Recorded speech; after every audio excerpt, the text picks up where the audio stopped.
வணக்கம். அன்பார்ந்த சுபிச்சா டிவி நேயர்களுக்கு உங்கள் ஜோதிடர் ஜெயமஸ் சந்திரமௌலியின் பதிவு. இந்த பதிவுல நம்ம பார்க்க இருக்கிறது செவ்வாய் கிரக கடகராசி சஞ்சாரம், அதுலயும் சனிசாரம். இப்ப குருசாரத்துல 11 நாள் முடிச்சுட்டு சனிசாரத்துல 1 மாசம் இருக்க போறாரு. அதாவது ஏப்ரல் 12ல இருந்து மே 12 வரைக்கும் இருக்க போறாரு. இதுக்கிடையில நமக்கு மீனராசியில இருக்கிற சனி கூட ஒரு கனெக்டிவிட்டி ஏற்படுது. சில நாட்கள் சுக்கரனோடையும் ஒரு கனெக்டிவிட்டி ஏற்படுது. இதை பத்தி எல்லாம் 12 லக்னங்களுக்கும் நம்ம பலன் பார்க்க இருக்கிறோம். இப்ப மேஷ லக்னத்திற்கு இந்த செவ்வாய் கடகராசி பயிற்சியில அதுவும் சனி நட்சத்திரத்துல போற நாட்களை நம்ம பார்க்க இருக்கோம். இந்த 30 நாட்கள்ல மேஷத்துக்கு 4ல வர்றாரு செவ்வாய். நம்ம ஜென்ரலா சொல்றோம் இல்லையா, 4, 8, 12 ஆகாத இடம்ட்டு. அப்படிப்பட்ட ஆகாத இடத்துலதான் செவ்வாய் வர்றாரு. அது லக்னாதிபதி. அப்ப 4ஆம் இடம் ஆகாது, 8ஆம் இடம் ஆகாது, 12ஆம் இடம் ஆகாது. இப்ப 8ஆம் இடத்துல எந்த கிரகமும் இல்லை. ஆனா 12ஆம் இடத்துல சனி இருக்காரு, சுக்கிரன் இருக்கிறாரு, ராகு இருக்காரு. அப்ப இத்தனை புதனும் இருக்கிறாரு. அப்ப இத்தனை கிரகங்கள் 12ல இருக்கும் பொழுது இந்த செவ்வாய் கரெக்டா 30 நாட்கள், ஏப்ரல் 12ல இருந்து மே 12 வரைக்கும் 30 நாட்கள்ல சனியோடையும் ஒரு தொடர்பு ஏற்படுது, சுக்கிரனோடையும் ஒரு தொடர்பு ஏற்படுது. அது பாவ கிரகங்கள் தங்களுக்குள்ள தொடர்பு ஏற்படுத்தி கொள்றது. நமக்கு பாவ ரீதியாக அசுப பாவங்கள்னு எடுத்துக்கணும். 4ஆம் இடமும் கெட்ட ஸ்தானம், 12ஆம் இடமும் கெட்ட ஸ்தானம். அப்ப கெட்ட ஸ்தானத்துல 3 பேரு அண்டர்ஸ்டாண்டிங்ல இருந்தாங்கன்னா நமக்கு அது கஷ்டம்தான். சுக்கிரன் ஏப்ரல் 26ஆம் தேதி வர்றாரு. அதுல இருந்து கணக்கு வச்சுக்கோங்க, அவரு ஒரு 15 நாள். அப்ப செவ்வாய் சனி சுக்கிரன் காம்பினேஷன் 4ஆம் இடம் 12ஆம் இடம் என்பது நம்ம உடைமைகளை பாதுகாக்கிறதுல ரொம்ப ரொம்ப ஜாக்கிரதையா இருக்கணும்.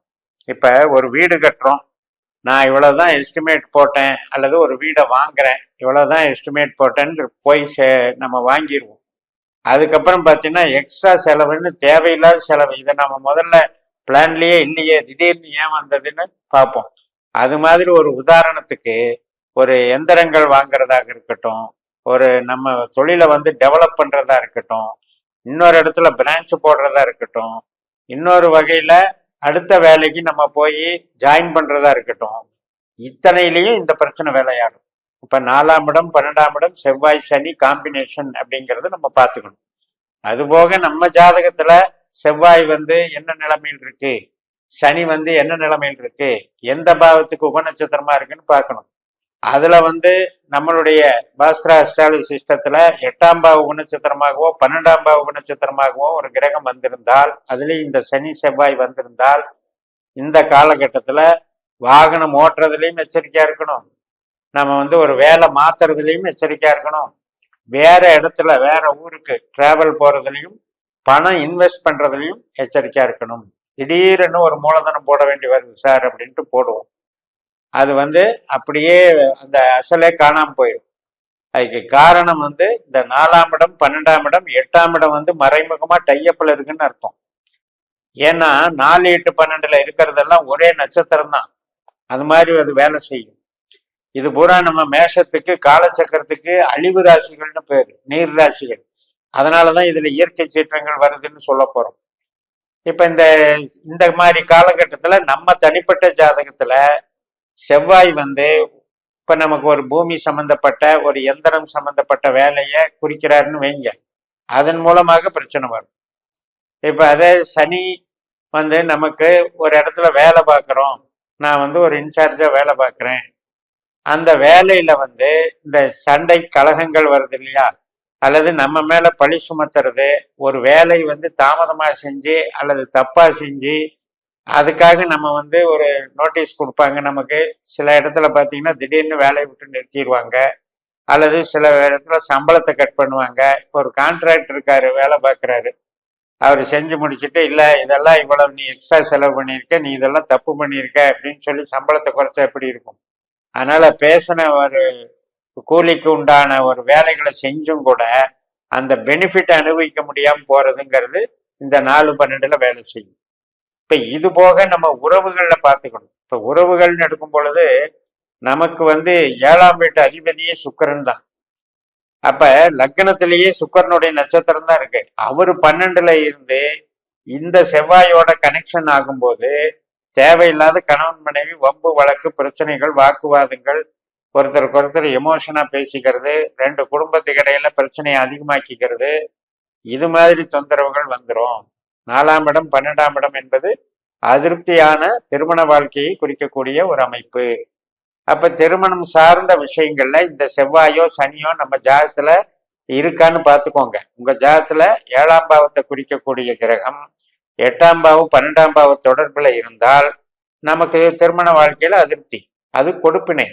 இப்ப இதுல கோச்சாரத்துல என்ன பண்ணோம், இந்த செவ்வாயோ சனியோ ஏதோ ஒண்ணு 8 12 காமிச்சாலே நமக்கு என்ன வரும், தாம்பத்திய திருமண வாழ்க்கையில பிரச்சனை வரும். இப்ப 4ஆம் இடத்துல செவ்வாய் இருக்கிறது எந்தெந்த விதத்துல நல்லது பண்ணும் அப்படின்னு கேட்டீங்கன்னா, ரொட்டீன் ஒர்க்கு பண்ணிட்டு இருக்கீங்க, நீங்க ஒரு ப்ரொடக்ஷன் லைன்ல இருக்கீங்க, ஒரு கன்ஸ்ட்ரக்ஷன் லைன்ல இருக்கீங்க, ஒரு ஸ்பேர் பார்ட்ஸ் இண்டஸ்ட்ரியில இருக்கீங்க, ஒரு மாதிரி நம்ம ஒரு ஜாப் ஆர்டர் செஞ்சிட்டு இருக்கோம், ஜாப் ஒர்க் செஞ்சிட்டு இருக்கோம், அல்லது விவசாயம் பண்ணிட்டு இருக்கோம், அனைத்து விதமான உற்பத்தி சார்ந்த தொழில்கள் ரெகுலரா பண்ணிட்டு இருக்கிற வேலைக்கு ஒரு இடைஞ்சலும் பண்ணாது.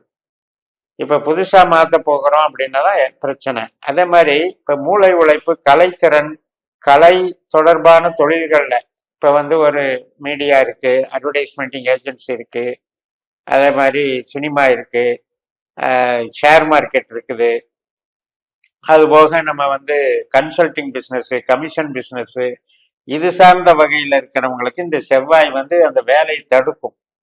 ஒரு ஆஃபர் சொல்லி வச்சிருந்தாங்க, அது நான் எதிர்பார்த்துட்டு இருந்தேன், அதன் மூலமா எனக்கு கமிஷன் வரும், அந்த வேலை நடந்துடும், அந்த நம்ம நம்ம சொல்லி வச்சபடி அதெல்லாம் ப்ராசஸ் ஆகணும் அப்படின்னு நம்பிட்டு இருந்தேன். ஆனால் திடீர்னு இப்போ ப்ராப்ளம், அது ஹெல்டப் ஆயிடுச்சு, எனக்கு அந்த ப்ராசஸ் உழைச்சும் கூட எனக்கு பணம் வரல அப்படின்னு சொல்றதுக்கு காரணம் இந்த 4ஆம் இடம். அப்ப நம்மளுடைய பாவங்களுக்கு தகுந்த மாதிரி தான் கிரகம் வேலை செய்யும். அது இருக்கிற இடத்தின் பலனை மட்டும் செய்யாது, அது என்ன பாவ தொடர்புகளை வச்சிருக்கோ அந்த பலனை தான் செய்யும்.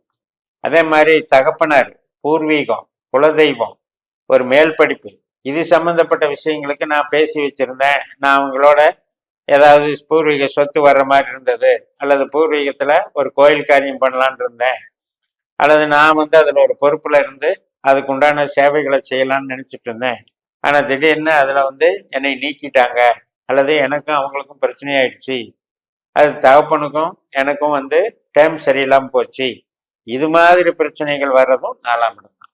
அப்ப எல்லாமே நம்ம கேள்விக்கு தகுந்த மாதிரி தான் அங்க பலன் எடுக்கும். அதுக்கு மெயினா துணை போறது நம்ம ஜனன ஜாதகம். நம்ம ஜனன ஜாதகத்துல ஒரு விஷயம் விதி கொடுப்பினை இல்லாம இங்க கோச்சாரத்துல இது நடக்காது. இப்ப அதனால படிக்கிறவங்க, சின்ன படிப்பு படிக்கிற மாணவர்கள், டெக்னிக்கல் எஜுகேஷன் படிக்கிறவங்க, அவங்களுக்கு படிப்பு இதெல்லாம் நல்லா இருக்கும். ஒரு போட்டி எக்ஸாம் எழுதுறது, அந்த மாதிரி விஷயத்துல நுணுக்கமான விஷயத்துக்கு இது நன்மை பண்ணும். வெளியூர் போய் எக்ஸாம் எழுத போறேன், அல்லது வெளியூர் ஒரு ட்ரைனிங் போயிட்டு வரேன், இந்த மாதிரி விஷயத்துக்கு மேஷ லக்னக்காரர்களுக்கு மாணவர்களுக்கு ரொம்ப ரொம்ப சாதகமா இருக்கும். இப்ப வேலையிலையும் சாதகமா இருக்கும், ரொட்டீனா பண்ற வேலையிலும் சாதகமா இருக்கும். புது கஸ்டமரு அப்படிங்கிறதுல பெருசா பெனிஃபிட் இருக்காது. அதே மாதிரி சொந்த தொழில் பண்றோம், உற்பத்தி சார்ந்த தொழில் பண்றோம் அப்படின்னா மூலதனம் சார்ந்து நாம போட வேண்டி இருக்கும், பணம் போட வேண்டிய சூழ்நிலை இங்கே ஏற்படும். எப்படி பார்த்தாலும் இந்த 4ஆம் இடம் 12ஆம் இடம் என்பது நமக்கு ஒரு அவஸ்தை. அதுல புது காரியங்களை தவிர்த்து ரொட்டீன் ஒர்க்கை மட்டும் ஃபாலோ பண்ணிட்டு உங்க ஜாதகத்துல செவ்வாயோ சனியோ 8ஆம் பாவ 12ஆம் பாவ தொடர்பு இல்லாமல் இருந்தால் நம்ம ரொட்டீன் ஒர்க்குக்கு எந்த பாதிப்பும் இருக்காது. அப்படி 8ஆம் பாவ 12ஆம் பாவ தொடர்பு இருந்தால் ஒவ்வொரு செயல்பாடுகளையும் நீங்கள் கவனத்தை மேற்கொள்ளுங்கள் என்று கூறி நிறைவு செய்கிறேன். இந்த சேனலை சப்ஸ்கிரைப் பண்ணி ஷேர் பண்ணுங்க. உங்க தனிப்பட்ட ஜாதக பலாபலன்களை என்னுடைய வாட்ஸ்அப் நம்பர்ல தொடர்பு கொண்டு பலன் பெறுங்கள். உங்களிடமிருந்து விடைபெறுகிறேன். உங்கள் JMS. நன்றி, வணக்கம்.